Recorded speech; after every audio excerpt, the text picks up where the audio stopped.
Welcome back for Game 3. Thanks for sticking around. It's time for Immortals Academy versus Evil Geniuses Academy. Crumbs, you ready? I am very ready because EG Academy is a really exciting team to watch. They usually have some pretty exciting comps. I am super excited. Let me just do this real quick because it's getting really bright in here. There we go. My lighting was just absolutely blasting me in the face. You look heavenly. I know. It's just solar flare coming down. Looking at also, you know, you never know who's in for EG. Also a reason why they're exciting is they keep swapping things up. We see Huni go up. We see Kumo come down. And just back and forth and what this could mean for comms. Well, what it means for this line of the Academy roster is that Kumo is still put on tank duty, right? So Kumo, weak side player. Now, that doesn't mean he's a bad player. That just means he's better at playing without resources and playing tanks. That's not what this lineup was about most of this split. Right. In fact, Huni was playing the Rumble and doing a lot of work on it. He was playing Set, which is supposed to get ahead early in the laning phase and then transition into team fights later, or maybe even the Gangplank if he had a chance to bust it out. So that's not really what Kumo is about. And that lack of firepower in the top lane, I think, is going to affect this team, as we saw them take a pretty hard loss where Kumo was playing Jace, was unable to get the advantages and transition into team fights that you need if you pick that champion. And they're tied for 5th right now, Crumbs. They're good with 100 Thieves doing what they did earlier. This could be a struggle for these teams. One could miss out on playoffs. They definitely could, and it's a scary prospect because you have to imagine there's some uncertainty with the team right now when you're switching top laners so much. A lot of the team had been getting used to playing with Huni. Now suddenly the lineups are switching entirely. We don't really know. We haven't heard if they're sticking with Kumo in Academy. We did get a definitive from Evil Geniuses that they're sticking with Golden Glue in the main LCS team, but nothing about Huni. So who's to say that they don't return and then switch things up again later down the split? Right, and I'm sure, you know, just even for both teams here, speaking for, is that it hasn't been a year that a lot of the players expected for themselves overall.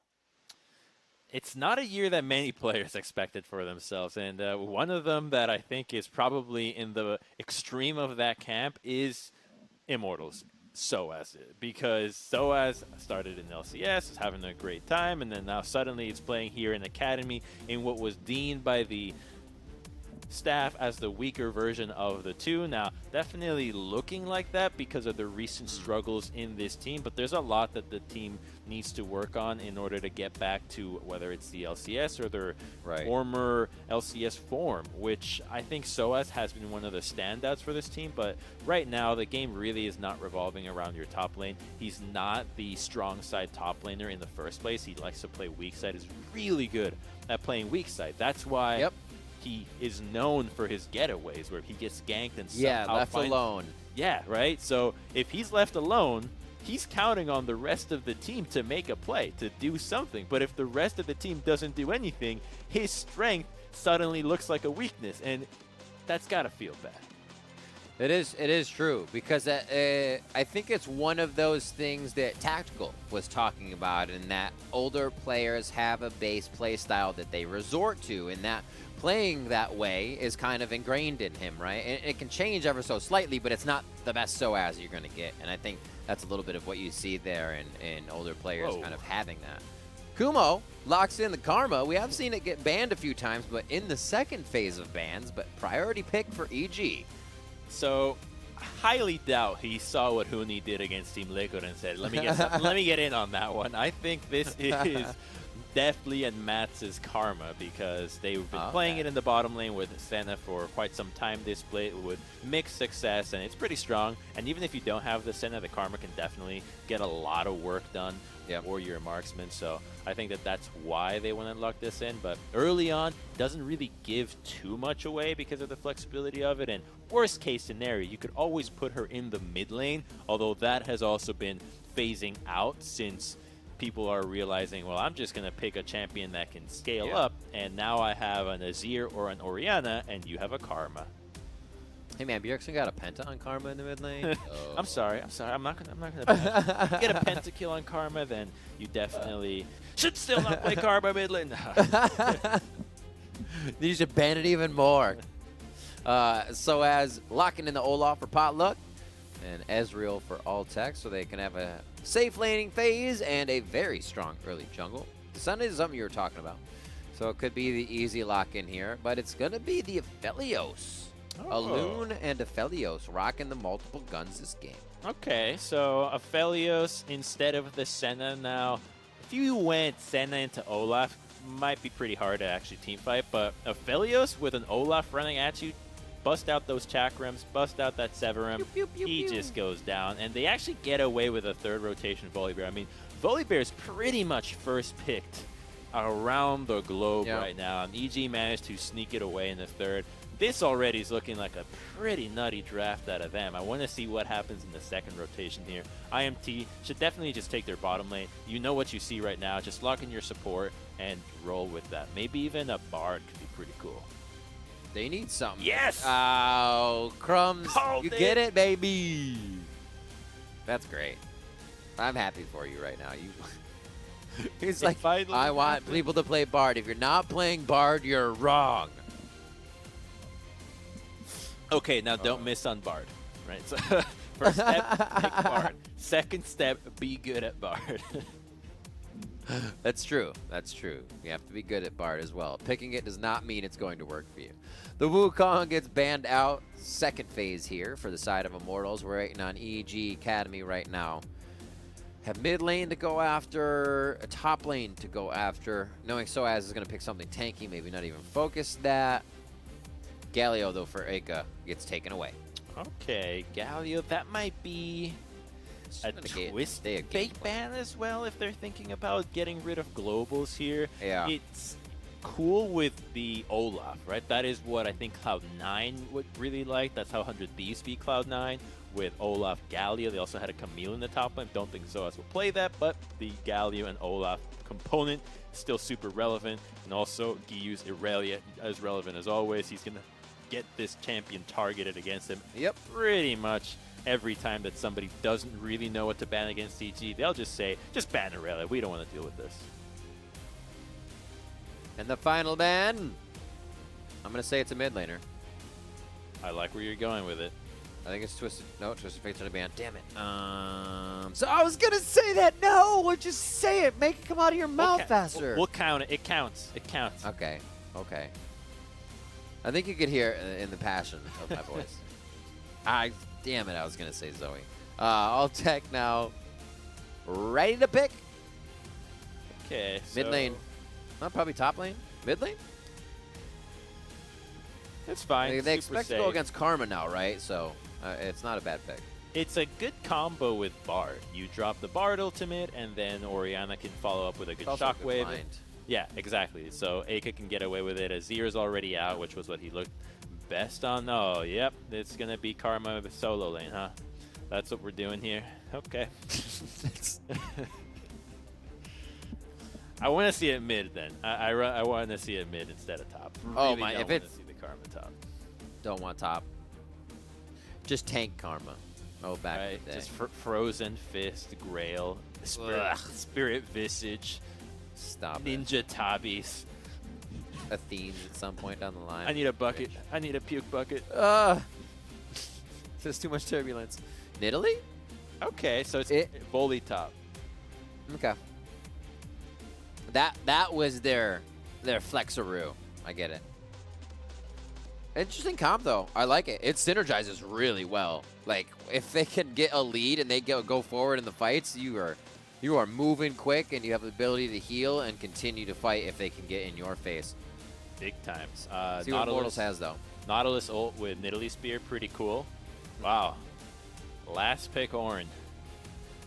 I mean, you got a lot of scaling power there, right? Like you do get a lot. You know you're going to have a decent laning phase against a Volibear, so it's just not a thrilling champion. We've seen it so much.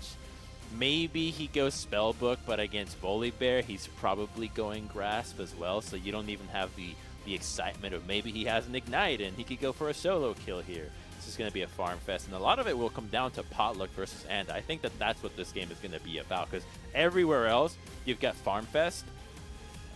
Olaf versus Anda or Olaf versus Nidalee is about really being aggressive there. The Nidalee can be in Olaf's face, and if she gets off to a good start, she can just obliterate Olaf because she can power farm almost as fast as he does, depending on how mechanically proficient the Nidalee player is, because she's much harder to pull off those 6-minute level 6s than the Olaf, who just has to chuck axes and actually enjoys being low HP. Yeah, seriously, getting into those fights. Who would you think, does the Nidalee at all want to find an Olaf? Is there a point where that fight wins? Because Swipe has such good damage, you blast the Olaf when he's low and you find him early? So you can actually go for Olaf at any point as Nidalee. It is not a bad idea to invade him. So Olaf is weak to invades a lot of the time, especially against ranged champions, because he wants to stay low in the jungle to power farm. So if you can find him when he's low, you've got an execute, you can just pop him right there. And if you can find the timing where he has his W down as well, his big lifesteal move, then he's just sitting food. Yep, well, we'll have to see. Sitting duck food. There you go.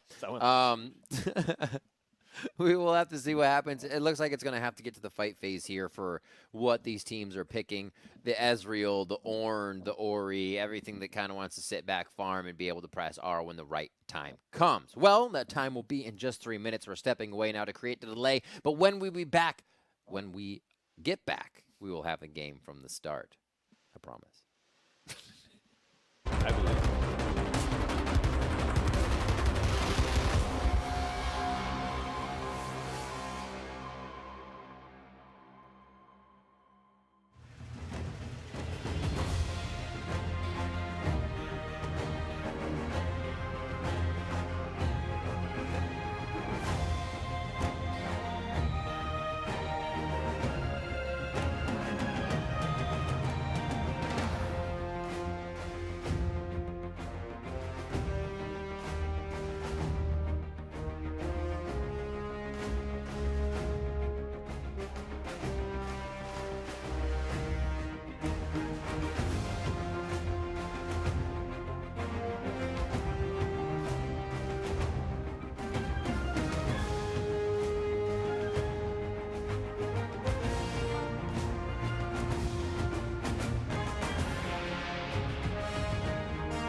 We are back, and we are getting ready to step into game.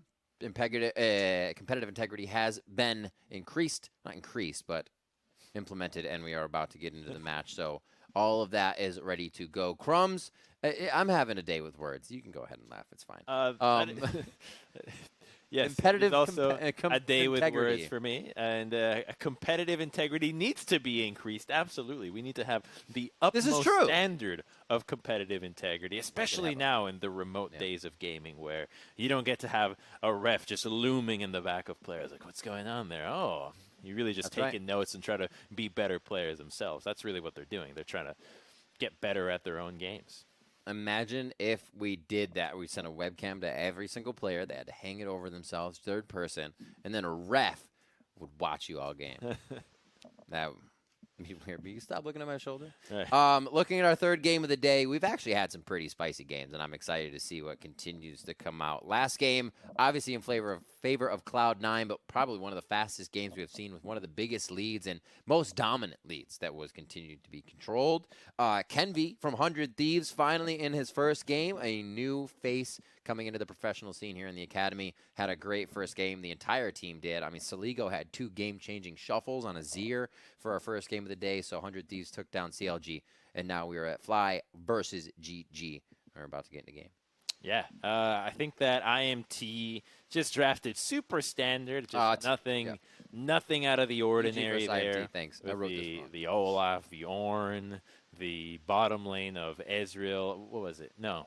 Yeah, Ezreal and Bard. Like, just some standard stuff over there. And EG on the flip side gave us a little bit of a different flavor there with the Karma mid for Giyu, which is new for him for sure. Haven't seen him play this one before. And it's something that puts an even bigger emphasis on Anda's Nidalee, but he tends to deliver when he has these carry champions. So if he can be as aggressive as he tends to be when he is at his peak, then it's definitely the mid laner that you want to have. But it's odd to also have seen that the Galio was banned, but maybe it starts to make a little bit more sense. If he wants to be playing about invading and having pressure from mid, Galio would have definitely deterred that. Minions have spawned. See where they decide to start here, Crumbs. Lots of pings going down, but I don't think anything comes of this. Ooh. A little bit of a bait there. Okay, so they do ward it. I think they were seeing if they could get Matt's hook out. Maybe if that anchor toss would have come out for a quick ward. Giyu finds Eka on the right side, misses the first Q, and a command move to start the damage. Lane's over. Yep, that's it. Little help here for Potluck as they take down the Bramble back. And that should be nice and easy. That's a push lane here for Kumo, though. He's getting a few hits on the... Actually, he's hiding the rush. Wait a minute. What? To be honest. What the heck? Did you just see that? Anda just chucked the spear at the complete other side? Like, what? I mean... Sometimes you let that go, Crumbs. I can't. One of us. My eyes are stained. They cannot let it go. Woo! There's a hook. He was looking for that early. Cosmic binding into a minion, and the trade of damage goes back and forth with Severum and Calibrum still up here very early for Deathly. Able to overheal and do quite a bit of damage. Good Sky Splitter as he locks him into place against the wall. Kumo gets a nice trade in damage, and Soaz should be able to farm this up a turret and get himself an item off of his passive. This was one of Kumo's best champions when he was in the LCS roster, busting out the Volibear. That's a good point. He was the first one, too, to do it, to play Volibear in the top. This was before he got nerfed. A little bit of his healing from W got nerfed, but still really strong pick. You playing it safe in the mid lane as he tries to get a bit of Q damage in. I like the trades here.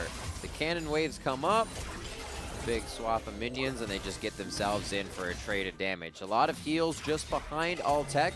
They're going to go ahead and drink down some hot cocoa. Delicious for the laning phase, honestly. Be sure to drink your chamomile.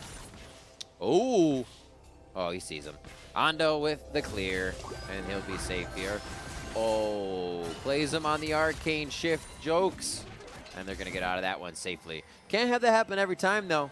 There are times when a good Ezreal can make that happen, but there are times when you miss. It gets scary. I just saw another miss there, Riv. I don't know why I'm on this, but I keep seeing Anda miss those spears, missed it on the crab there. It's just fun to see that I'm not that bad at Nidalee.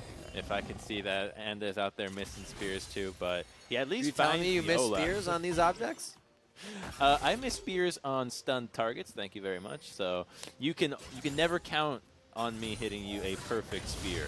But he does get 2 crabs, so he actually does get a pretty good lead against the Olaf, and will get that double camp as well. So if he can get a quick recall timing after the doubles, I'm talking for Anda, he can go back to the bottom lane and make sure that Potluck does not rush that dragon. Because that's what you want to prevent. You don't want to let the Olaf have a free timing of, hey, I just get a solo dragon at minute 5. Right, because he'll be able to just cut down here after what he's doing top lane pretty much. Taking Krugs right now. We'll see if he even wants to. He has Chilling Smite already to get through the map. His Raptors are coming up, which would bring him down to Drake in 30 seconds. We'll see if that's his path. Alltech now low on mana after having to shift out of all of these grabs from Matt. I mean, he's kind of drawing them out as well. Matt's not losing that much mana in this case, and he keeps initiating with that hook. So they have lane control for the time being. Ezreal to teleport back, so the CS should not be of that big of a discrepancy. That's a great point. Wiping away. How the hook trade for the shift is just in the favor of Matt. And Alltech is quite lucky to actually have enough gold to base for that tier, because if he didn't have that tier, it would feel really bad to get back into lane and not be able to start stacking it, especially around the time where Potluck has blue, finishes bot side, and his mid laner also showed up in mid. Like, this is the time where Olaf wants to solo the dragon. I mean, you are going to be starting red side on, or red buff on red side in order to go for this play, so that your second camp can finish on bot side and you can go for it. You can try to take a play top, but this is a very tanky Ornn with an Orianna to back him up. Ooh, Gyu plays this one smart. Obviously going to get a nice solar flare on there. The spear hits. No jump in. A swipe that's not really that much damage to Soaz just yet, but I like the acclamation from Gyu. As soon as he saw the teleport, he was like, wait a minute. Soul shield out, and we are safe. So they could be able to get this plate damage here, and it looks like they will put some damage onto Soaz just before level 6. He butts his face against the turret with no return value on a knock-up. Unfortunate there, as EG was just out of range, but in range for first blood. The good news is that Immortals did actually get that dragon, so they were doing something else on the map, and Soaz can just TP back to the lane in order to catch that wave. So he does miss out on quite a lot, but the team was doing something, and that's what we were talking about in Champs League. We want to see them actually do something so that Soaz can play weak side. Fine. It wasn't really going to get anything out of this one because it was EU tanking it, and on the earlier play, I was somewhat surprised that Anda didn't flash in for EGA. I thought he actually might have been able to get him, but waiting it out guarantees that you're going to actually kill the Ornn instead, and that play is much more valuable since you get to draw the TP and deny the CS. Yeah, and he did just TP back the lane, as you were saying. Gate answers back with a nice Cosmic Binding that stops Matt in his tracks, but this is BF Sword to tier. They are going to throw every hook they can at every instance they can because the damage follow-up is there. A Magical Journey would have gotten him out of range, so definitely doesn't approach just yet, but you can see how much Matt is enjoying this lane. And as a Thresh, Nautilus, anything that can hook, I would be having a lot of fun too. It is really enjoyable to just continue to land those. I think when you're playing those hook champions, you actually just judge your performance on how many hooks you're hitting. Because if you hit them all, you have the game of your life. Like, what else do you really need to do from it? Be like, oh, we lost that game, but I won. Right. I learned nothing. I was perfect. Yeah, right. I could teach you something, though. All right. The tank wars continue on the top side. 24 CS, though, on the top. Only about 7 or 8 there to clean up. So still a big discrepancy as Kumo plays that follow bear. Like riding a bike for him. And Gyu pushing up in mid. This is pretty even so far. I feel like a Shockwave is really going to make the difference, though, in these fights. But if EG doesn't combine the way that they synergize, right? The shield for Kumo, the advance of everybody in the engage, because that follow-up damage is kind of a nuclear first hit, right? Aphelios has to do the rest to get out the DPS. On the other side, you got Ezreal spitting in damage, Potluck coming through, Aka moving the ball around, so it's got to be executed well. Here, an execution from Immortals. Anchor toss out, Cosmic Binding, no slow, as he just dodges out. Nicely done by Matt there to avoid a 3-man gank coming in from Immortals. Didn't even get a summoner out of that one. Just kind of chilling down there. That's a hidden strategy at a potluck, cashing in a little bit of extra experience. Hit level 7. Don't tell anybody how you got that level so quickly, because it'll keep you in check with the Nidalee. So they get to roam out into the mid lane. At least Bard has level 6 now, so should be a lot easier to get Deathly Splash. But I would have liked to see them flash for Deathly so you can take his summoners out and then go back to it once you've got Bard level 6, guaranteeing that nice and easy Tempered Fate. Soaz just early Volcanic Rupture on his charge, really trying to get damage out, took a bit for himself, but the team may have the inside track. Soaz being low here could affect the fight. It's going to be a quick miss by the Tempered Fate, and it's unstoppable on Potluck's Ragnarok. Now, it has been distributed around here, the force of the map that is, and Kumo gets himself into some danger being the caboose of this fight. But as he walks through 3 members of Immortals, it actually puts the fight in favor of Evil Geniuses. Yeah, Potluck overchased the Nidalee way too hard there. Like, you could have just stuck around, secure the Herald, everybody else was coming, and because they over-indexed in the top side, they needed to get that Herald. So poor Altec stuck down here having to leave his lane and just watch from the brush of the second turret as he loses all these plays, is falling further behind in gold. Just a big blunder there out of IMT's top side. Potluck really thinking he could chase down Onda, and I guess you don't play against Nidalee that much. You forget about that bit of movement speed she's gonna get, zooming in and out of the jungle. Unfortunate. Now right back to Rift, you know, to the scene of the crime. Anda's the one who comes up big, and he's gonna be walking away happy with that one to see what he can clear in his jungle as Wolves just spawned. It feels so bad for Altec that now Anda gets the Herald. He's paying for the sins of his teammates. That's what just happened. Like, he's like, I'm trying to do my job over here, and it's costing me. I can't do my job well if you guys don't secure that objective, or I give up something for you in order to get that. So at least because Nidalee was topside recently, they know that this setup and play should be good, so they get those 2 dragons pretty early. Not as quick as you would have thought. I think they could have had a little bit more time, but honestly, they're right on track for a very quick soul. And if they can then find some picks before it with the summoners that are down on P and Anda, specifically the lack of flash, I think they can actually start to get something done on the map.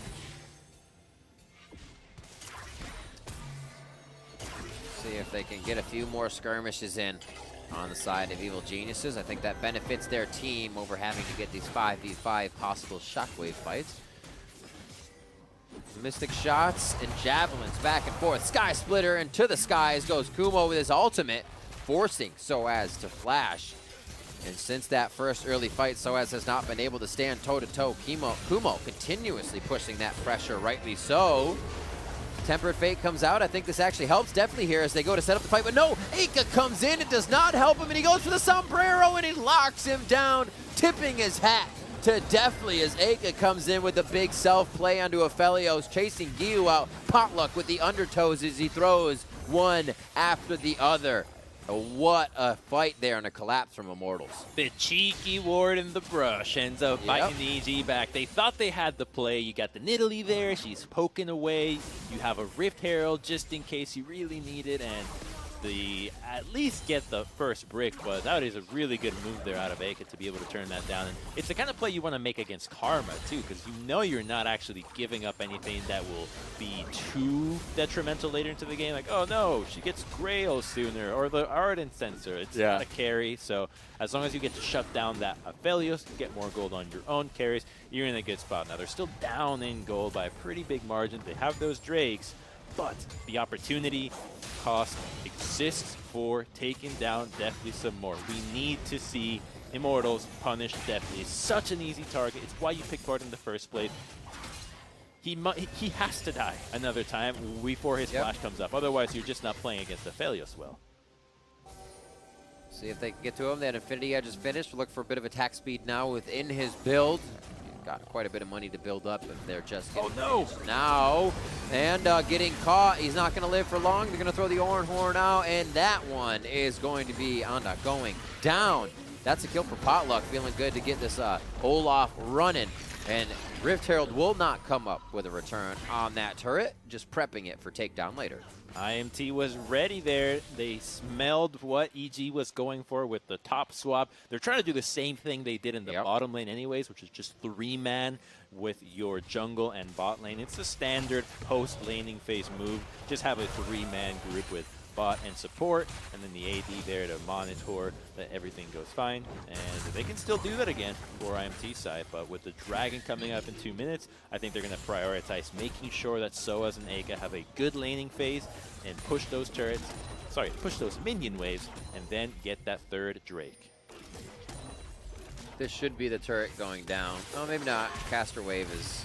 It should give him enough. Matt's going to stand there. His shield's about to come up too if he does have to tank a shot. He holds that. Shockwave onto Gyu as he takes a path that was not correct for him. Has to flash, and then he dodges out on a Tempered Fate. Being a little careless around EGA, figuring, oh, he won't initiate on me. But Gyu didn't really have vision of Immortals, so he should have been expecting that.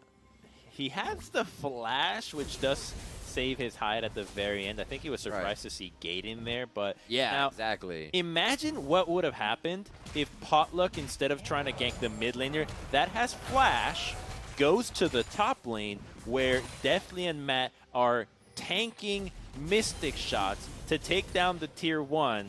You use Tempered Fate onto him, you portal over, and then you get a free kill on the Aphelios, which gives you enough time to reset for the Dragon afterwards. I'm just seeing easier to make plays than against someone that has movement speed steroid and flash available. For sure. Gyu getting out of that one. With his flash changed as well, an unsealed spellbook as he teleports back to his team, and now they are ready and raring to go at this Drake. They did let 2 go. Infernal coming up. Sorry, I forgot to ask you, Crumbs. We missed our third game, but it is Infernal. We're getting spicy. The map has changed. Fire is taken over. And now EG's going to wait for it. I'm glad they're not going for it immediately, right? You have Nidalee. There's no reason to just start it and get pummeled by a Shockwave coming in on your flank and an Ornhorn going across the team. So really smart and heady play there by EG to push off Immortals first before they were going to do anything with an objective. It's what you want to see when teams have tools that prevent it. Can it steal? It cannot. He can do it by himself. Everybody else based and called off the play. IMT can potentially answer with a play in the top set, but they're collapsing onto Potluck, who has to ult away. He can't blast cone yet. Brrr, he's running. Flash. Ooh. Flash blast. Uh-oh. Chasing him down. Freeze. Stop right there. No, thank you. No, thank you. I am leaving now. Takes him out. And that blue buff is now taken by Anda as they start to steal a little bit of resource. 3K gold lead here. It may not have wanted that one fully with how far it brought him in.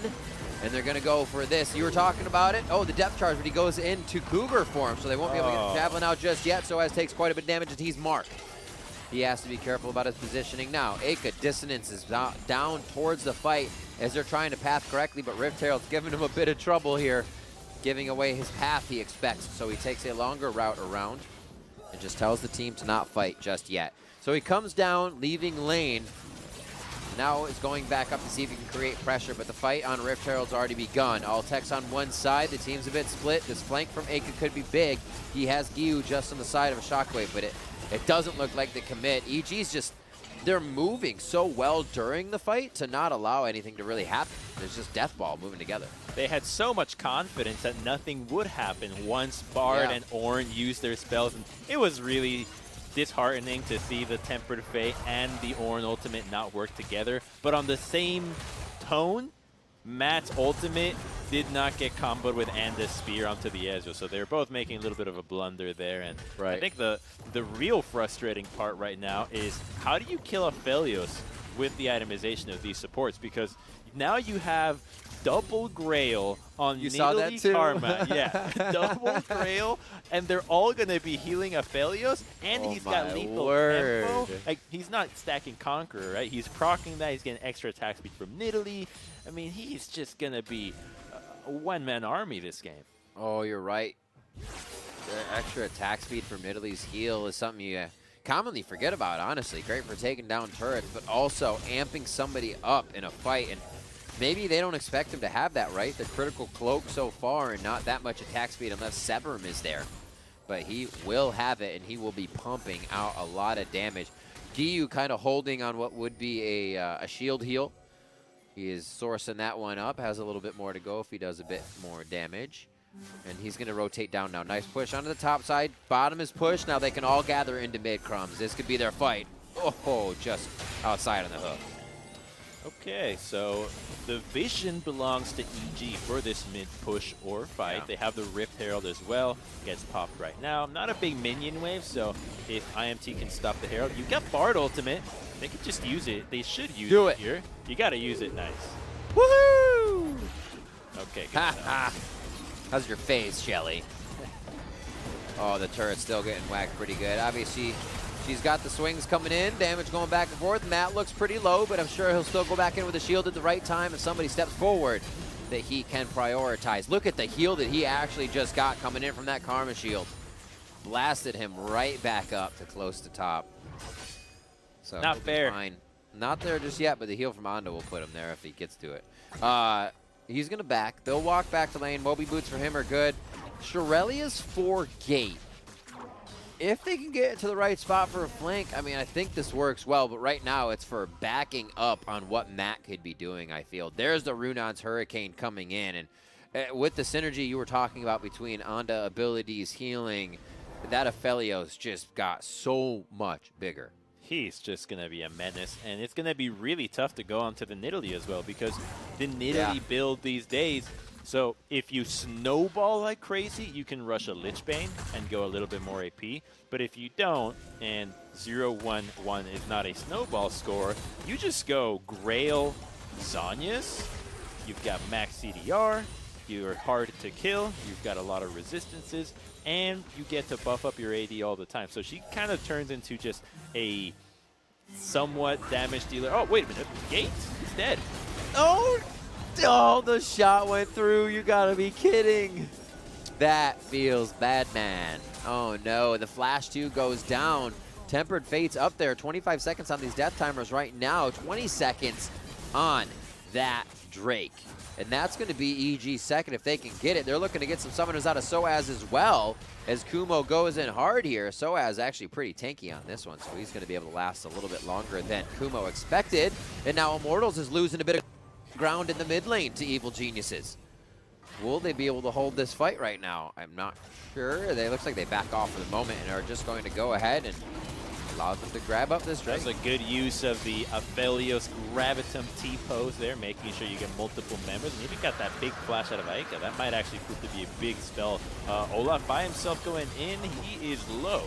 Potluck Ragnarok, he gets hit by a javelin, but he's going to stay alive. Kate takes a whole bunch of damage. He just gets back, Clumps. He just got back to the fight, and he goes down. A double kill for Deathly. The triple kill for Deathly. If you were wondering, it was bound to happen.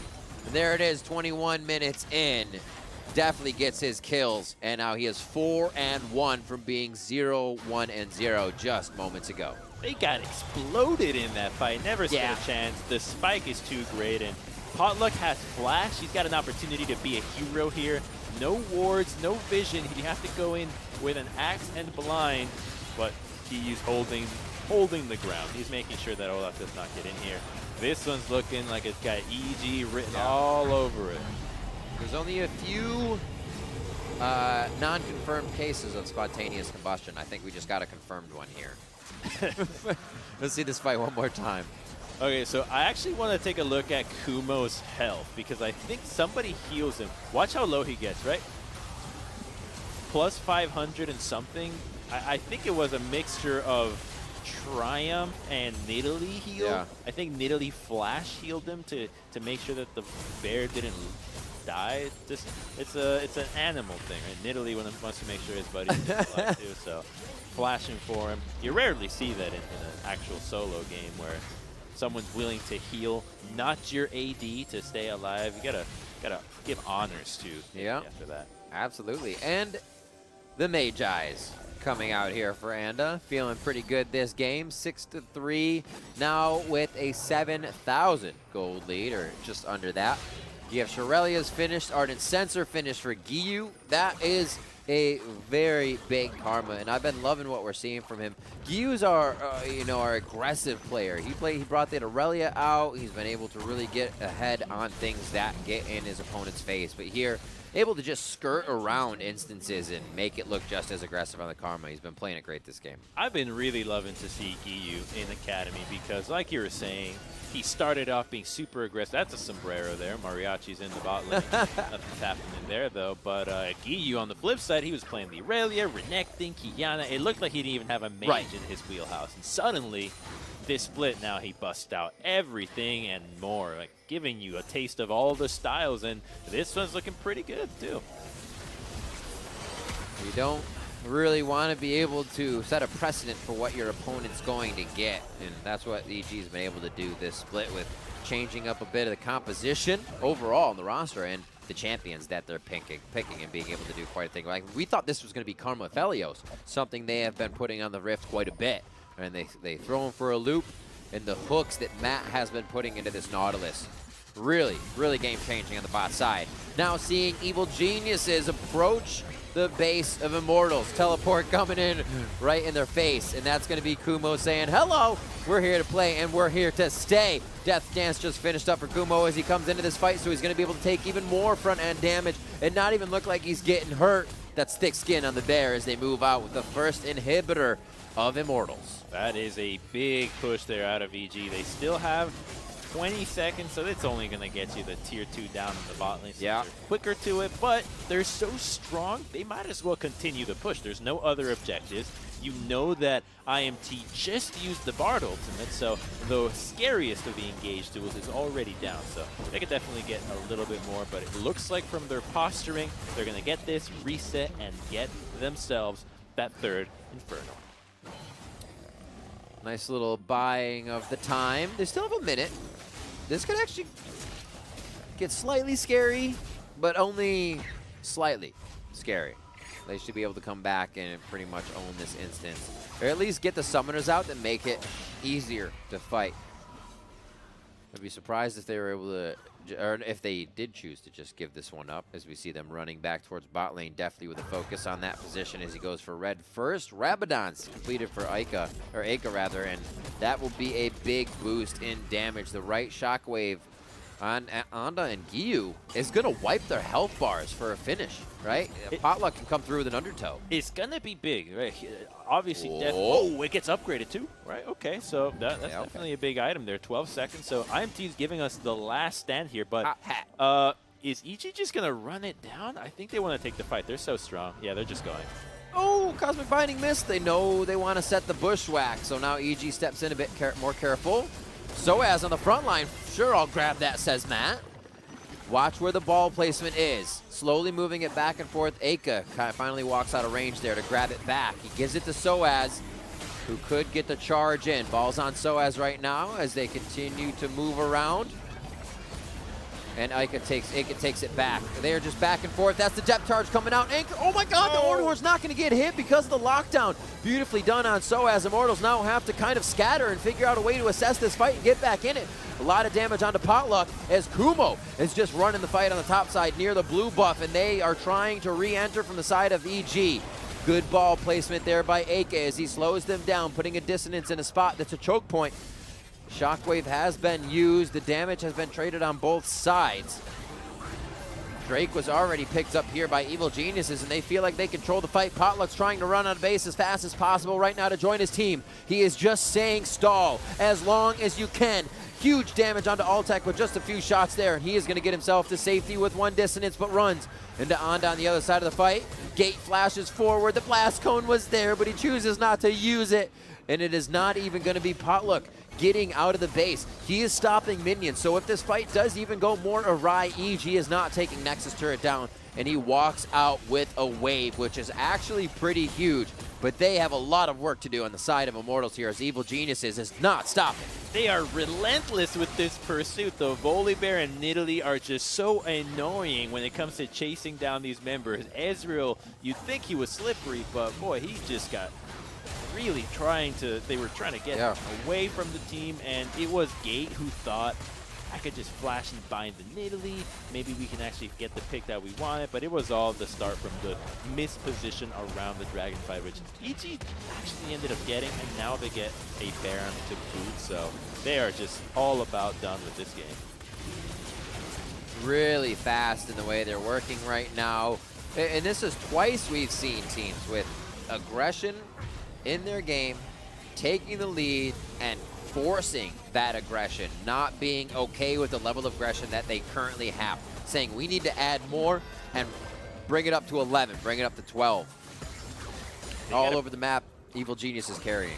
They gotta not only be more aggressive, but faster. That is one of the things that usually is holding teams back right now, or at least what they want to work on, which is you know that you need to make a play, and you're looking for the perfect play. And that time that you spend looking for it, whether it's looking for the right Bard ultimate, the good clumping of the enemy, or a good Ornn ultimate that you can land, the longer you spend looking for that play, instead of just going for the one that is the first one there, the better it's going to be for the team that has no problem scaling back and saying, we've got an Aphelios. What do you got? We've got Aphelios, Karma, 2 Grails. We're not worried. And Aphelios now basically max items with just a pink ward that he's been able to place now. Top lane's getting pushed out a bit, but it's not the focus for Evil Geniuses right now. With the map objective free, they focus bottom. A Tempered Fate will grab map, but he already links in an anchor toss. He still gets knocked up, though. And the shield's gone for him. Will he deplete as fast as we think? He does not, and he tosses back in, and he's going to find one. Hook, line, and sinker onto gate, and the gates are opened up to the base of Immortals now. And they will bleed this game versus Evil Geniuses. The inhibitor starts to go down. A quick shot coming across as the Moonlight Vigil just short there on damage, but they're all participating. They're all getting their hands in the pie for this victory. And they are going to be celebrating as they move to 7-6, a very pivotal game coming in, as they have to separate their score from Immortals in the standings. Evil Geniuses take the victory. Really good win from EG, integrating Kumwe in, I think, a much better role than playing the Jace. Has still a positive matchup in the top lane, but now you've got Anda in a carry role with Giyu supporting him, and then obviously the support plays double duty, helping out Deathly even more. So he doesn't just have to play Senna, he can play the Aphelios and make sure he's always got DPS. So I love to see this variation with the new players, and they're looking like they're not missing a beat despite Huni missing. Yeah, it does seem like they were able to still find compositions that it didn't even stop them, you know, one stutter step at all. They were always moving forward. They felt like aggression was the way to win. And to see teams doing this makes me so happy, because there's times, and I said it before, where teams are just like, okay, with that advantage, they took top turret. We're obviously up an item, so we'll take bot when they make a mistake. Because no, go take bot, right? That's the flash you blew. You were saying that earlier, work off blowing flashes. Seeing that all come together makes me so happy. And especially because a lot of these players are now being swapped up and down, and the teams are starting to realize you'll find this type of synergy as you try it out. Exactly. You got to try out these things, and you got to try the players in the different leagues to see what level they play to, because it's very common that players rise or sink to the level of their opponents, or perhaps to the level that their own team is around. So sometimes you just need somebody to be in the right environment to be a completely different player than what you thought they were in another one. So trying things out is just a great way to see exactly where any talent stands. And this year, I'm feeling pretty hopeful. Absolutely, and looking at where, as I said, the positions were on that one, 6-6 to start the game, so a 7-6 EG, 6-7 Immortals, and it meant even more because of 100 Thieves win earlier in the day and what the middle of the pack is. That is possibly that fifth place in getting pushed out of playoffs after that. So Immortals really having to fight for what's going to be happening in the rest of their split. It's week 7, so there's a bit of time, but it's closing in. So we're stepping away right now, but after a 3-minute break, we will be back for more Academy action, insights, and matchups. Don't go anywhere.